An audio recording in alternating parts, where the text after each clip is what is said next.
오늘 본문은 이스라엘의 위대한 사사였던 기드온의 말년과 그의 죽음, 그리고 그 이후에 이스라엘 백성의 모습을 보여주고 있습니다.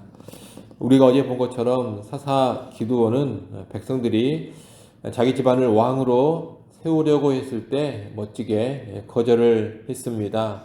8장 23절에 보면 내가 너희를 다스리지 아니하겠고 나의 아들도 너희를 다스리지 아니할 것이요 여호와께서 너희를 다스리시리라. 이렇게 왕이 되는 것을 거절하고 여호와께서 너희의 왕이 되셔야 한다.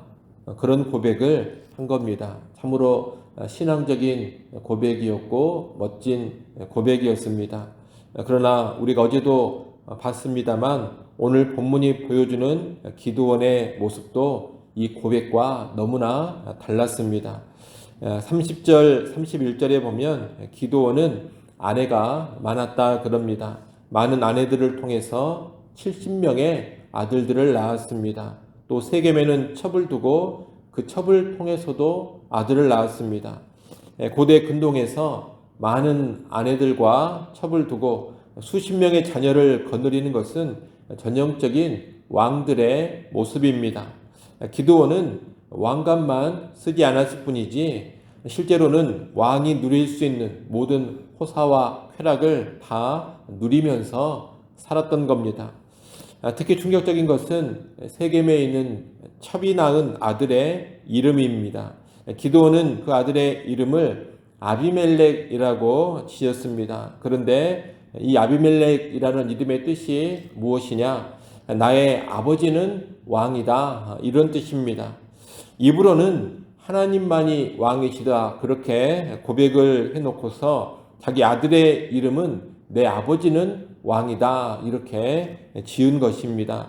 아들의 이름을 내 아버지는 왕이다 라고 지으면서 기드온 자신의 본심을 드러내고 있는 겁니다. 기드온은 입술로는 왕이 되지 않겠다고 말했지만 그의 삶은 실상 왕 그 자체였던 것입니다. 오늘 우리는 이 기드온이 보여주는 말과 행동의 불일치, 고백과 삶의 모순을 경계할 수 있어야 하겠습니다. 말로는 아주 고상한 신앙 고백을 하면서 실제 삶은 그 고백과 정반대되는 삶을 살아서는 안 됩니다. 오늘 우리의 고백은 삶과 일치하고 있는가 한번 깊이 돌아볼 수 있기를 바랍니다.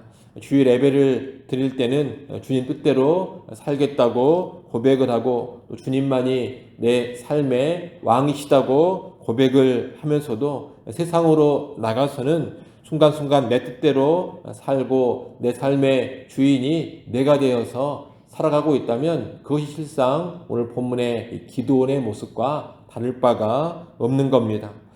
입술의 고백이 삶의 증명으로 이어지지 않는 그런 신앙은 가식일 뿐이고 자기 기만적인 신앙일 뿐입니다. 사람을 속이고 하나님을 못 오가는 일입니다. 우리는 그런 가식과 자기 기만, 다른 사람을 속이고 하나님을 못 오가는 그런 신앙을 경계할 수 있어야 하겠습니다. 그런 모습은 버리고 언제나 말과 행동이 일치하는 신앙, 언행이 일치하는 그런 신앙으로 살아갈 수 있기를 바랍니다. 32절에는 기드온의 죽음이 나옵니다. 요아스의 아들 여룻바알이 나이 많아 죽었다 그럽니다. 한 시대를 호령하고 미디안의 대군을 단 300명으로 물리쳤던 기드온도 결국에는 나이가 많아서 죽음을 맞이합니다. 이 기드온의 인생에는 빛나는 공적이 있습니다. 목숨을 걸고 바알의 제단을 헐어버렸고 하나님의 사사로서 이스라엘을 압제로부터 구원했습니다. 그러나 기드온의 인생에는 그와 동시에 뼈아픈 과실도 있습니다. 승리한 후에 백성들의 금 귀고리를 모아서 에봇을 만들어 음란하게 섬기게 했고 스스로 왕처럼 군림했습니다. 하지만 그가 이룬 업적도 그가 저지른 과실도 모두 다 뒤로 한 채 기드온은 결국 한 줌의 흙으로 돌아갔습니다. 이 기드온이 하나님 앞에서 얼마나 칭찬을 받고 또 반대로 얼마나 책망을 받을지는 우리가 정확하게 알지 못합니다. 우리에게 중요한 것은 기도원이 대체 어떤 평가를 받을까 이것이 아닙니다. 우리가 이 말씀을 통해 성경을 통해 중요하게 받아들여야 할 것은 우리 인간은 반드시 죽음을 맞이하고 하나님 앞에 홀로 서게 될 날이 꼭 온다는 것입니다. 사사라고 해서 안 죽는 것이 아니고 영웅이라고 해서 안 죽는 것이 아닙니다. 그 누가 됐든지 간에 예외 없이 죽음의 날을 맞이하게 되는 겁니다. 그러니 우리는 그 죽음의 날을 기억하면서 살아가야 합니다. 바로 오늘이 내 인생의 마지막 날이 될 수도 있습니다. 죽어 하나님 앞에 서게 되면 이 땅의 공로나 업적으로 평가받는 것이 아니라 신실한 삶으로만 평가를 받습니다. 그러니 이 땅에서의 내 업적에 도취되어 교만하게 될 것도 아니고 업적 위에서 죄를 지으며 살 것도 아닙니다. 또 평범한 인생이라고 해서 의기소침할 필요도 없습니다. 늘 하나님을 의식하며 하나님 앞에 죽어 단독자로 서게 될 그날을 준비하면서 오늘 하루하루를 겸손하게 살아가고 신실하게 살아가야 하는 겁니다. 여러분, 죽음의 날이 언젠가 반드시 나를 찾아오게 됩니다. 죽고 나서 하나님 앞에 모든 것을 뒤로하고 홀로 서야 합니다. 그때 하나님 앞에 겸손하게 살았던 사람, 신실하게 살았던 사람, 그 사람만이 당당하게 설 수 있을 것입니다. 이를 꼭 기억하면서 이 세상의 공적, 이 세상의 승리와 성공에 연연하지 마시고 오직 하루하루를 겸손하게만 살아가시고 신실하게만 살아가는 그런 성도들이 될 수 있기를 바랍니다. 기드온이 이렇게 나이 들어 죽자 이스라엘 백성들은 급격한 영적 타락과 배교의 길로 치닫습니다. 기드온이 살아있을 때는 그나마 하나님과 연관된 에봇을 우상화시키는 변질된 형태의 여호와 신앙이었습니다. 비록 잘못된 방식이었고 그릇된 신앙이었지만 그래도 이스라엘 안에 여호와라는 이름은 남아 있었습니다. 그러나 기드온이 죽어버리자 이스라엘 백성들은 이제 여호와라는 그 이름을 완전히 지워버리고 바알들을 따르고 바알브릿을 자기들의 신으로 삼았습니다. 여러분, 기드온의 별명이 무엇이었느냐? 여룻바알이었습니다. 이 여룻바알은 바알과 싸우는 자라는 뜻입니다.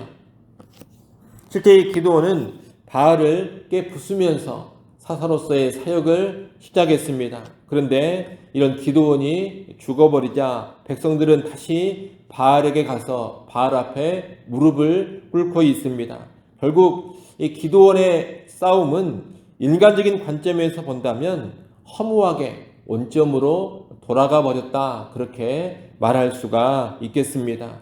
기드온이 바알과 싸우는 자였는데 이 기드온이 죽어버리니 이스라엘 백성이 다시 바알을 섬기고 있지 않습니까? 바알과 싸웠던 그 모든 것이 다 수포로 돌아가 버린 겁니다. 이것은 사사 기드온도 이스라엘 백성을 죄로부터 온전히 구원할 수 있는 그런 존재가 되지 못한다라는 것을 우리에게 가르쳐 줍니다. 그런데 이 이스라엘 백성의 모습은 오늘 우리의 모습과 너무나도 닮아 있습니다. 은혜 받았을 때는 세상을 다 이길 것처럼 뜨겁습니다. 하지만 나를 이끌어주던 영적 지도자가 사라지거나 환경이 조금만 더 편안해지면 어느새 옛 구습과 죄악의 자리로 신속히 돌아가 버립니다. 다시 말하면 늘 원점으로 되돌아가 버리는 것이 우리의 모습이라는 것입니다. 늘 원점으로 돌아가 버리는 이 지독한 죄의 굴레를 끌어낼 수 있는 방법이 우리 안에는 없습니다. 그러나 소망은 누구에게 있느냐? 하나님께 있는 겁니다. 기드온도 결국 패했고 이스라엘 백성도 결국 패했지만 우리 하나님은 결코 패하지 않으십니다. 인간 구원자는 실패하지만 우리에게는 영원히 실패하지 않는 참된 구원자가 되시는 예수 그리스도가 계십니다. 매일 원점으로 돌아가 버리는 나의 죄성과 나의 연약함을 다 짊어지시고 영원한 구원자 예수 그리스도께서 십자가를 지셨습니다. 바로 그분의 그 십자가의 공로로 우리가 의롭다함을 얻는 겁니다. 그리고 하나님은 성령을 보내주셔서 우리의 속사람을 새롭게 하시고 죄로부터 승리할 수 있도록 해주십니다. 그러니 십자가에서 이미 승리하신 예수 그리스도를 우리는 바라보고 붙잡을 수 있어야 하겠습니다. 늘 원점으로 돌아가고자 하는 내 모습 속에서도 예수님의 공로를 신뢰하고 예수님의 공로를 의지하며 살아가야 합니다. 또 주 예수의 승리를 바라보며 나아갈 수 있어야 할 것입니다. 또한 나의 힘이 아닌 내주하시는 성령의 능력을 늘 의지하고자 하십시오. 그때 비로소 우리는 죄의 고리를 끊고 전진할 수가 있을 겁니다. 오늘 우리에게는 그런 참된 구원의 은혜가 있기를 간절히 바랍니다. 오늘 본문은 기드온 집안을 제대로 대접하지 않은 이스라엘 백성의 배은 망덕함으로 끝을 맺습니다. 35절 말씀을 보십시오. 거기 보면 또 여룻바알이라 하는 기드온이 이스라엘에 베푼 모든 은혜를 따라 그의 집을 후대하지도 아니하였더라 그럽니다. 그리고 바로 그 앞에 보면 여호와 자기들의 하나님을 기억하지 아니하며 이렇게 34절 하반절에서는 말하고 있습니다. 이걸 보면 하나님을 먼저 잊어버린 이스라엘 백성이 기드온이 베푼 은혜도 잊어버렸다 이렇게 되는 겁니다. 여러분, 하나님을 잊어버린 인생은 결국 사람과의 의리도 저버리고 사람의 베푼 은혜도 다 저버리기 마련입니다. 하나님과의 관계가 깨지면 사람과의 관계도 이렇게 다 깨져버리는 것입니다. 지금 이스라엘이 바로 그런 모습으로 나아갑니다. 하나님을 잊어버리고 망각하면서 하나님과의 관계가 깨져버리니 은혜를 베풀어준 기드온과 그 집안도 다 무시해버리고 후대하지 않는 그런 모습으로 나간 것입니다. 바로 이로 인하여서 이스라엘 백성들은 이제 또다시 비극에 떨어지게 될 것입니다. 하나님과의 관계가 깨지고 사람과의 관계가 깨지면 이제 큰 비극 가운데 떨어지게 되는 겁니다. 이제 오늘 말씀을 맺겠습니다. 우리는 오늘 본문의 말씀을 보면서 세 가지를 기억할 수 있어야겠습니다. 말뿐인 고백이 아닌 고백에 합당한 삶의 모습을 꼭 보여줄 수 있어야 하겠습니다. 또 언젠가 맞이할 죽음의 자리를 기억하면서 오늘 하루하루 주님 앞에서 겸손하고 신실하게 살아갈 수 있어야 하겠습니다. 또한 자꾸만 옛 죄의 습성으로 돌아가려는 내 모습을 볼 때마다 이미 승리하신 예수 그리스도의 십자가를 바라보면서 내 안에 계신 성령님을 의지할 수 있어야 하겠습니다. 우리 모두 그런 인생으로 오늘 하루 또 남은 인생 살아갈 수 있기를 간절히 바랍니다. 기도합니다. 하나님 아버지, 말로만 번듯한 신앙생활 하지 않게 하시고 입술의 고백은 참으로 멋지지만 실제 삶은 그 고백과 모순된 삶 되지 않게 하여 주옵소서. 우리의 고백과 삶이 언제나 일치하는 신앙으로, 언행이 일치하는 참된 신앙으로 우리가 살아가게 하여 주옵소서. 아버지 하나님, 모든 인간이 죽어 흙으로 돌아가 하나님 앞에 홀로 서게 됩니다. 나도 그러한 죽음의 날을 반드시 맞이한다라는 것을 망각하지 않게 하시고 죽음의 그날을 기억하면서 매일매일 하나님 앞에 겸손하게 살게 하시고 신실하게 살아가게 하여 주옵소서. 세상의 성공과 승리와 영적인 업적과 화려함 가운데 우리 자신을 교만에 내던지지 않게 하시고 승리와 성공 위에서 죄짓는 삶으로 결코 나아가지 않게 하여 주옵소서. 죽음의 그날을 기억하면서 늘 겸손하게 신실하게 설 수 있는 주의 백성들이 되게 하여 주옵소서. 또한 우리의 부족함과 연약함 가운데서도 참된 승리를 주시는, 참된 구원을 주시는 예수 그리스도 늘 그분을 바라보게 하시고 그분의 십자가를 의지하게 하시고 내주하시는 성령님의 도움과 능력을 의지하며 살아가는 인생 꼭 되게 하여 주시옵소서. 이 시간도 하나님 앞에 나와 엎드려 간구합니다. 겸손히 간구하고 믿음으로 간구하는 주의 백성들을 긍휼히 여겨주시고 하나님 도우시는 은혜를 허락하여 주옵소서. 주님을 바라보고 의지함으로 새로운 힘을 얻게 하시고 오늘 하루도 주님과 동행하며 승리하는 삶으로 나아가게 하여 주옵소서. 예수님의 이름으로 기도드리옵나이다. 아멘.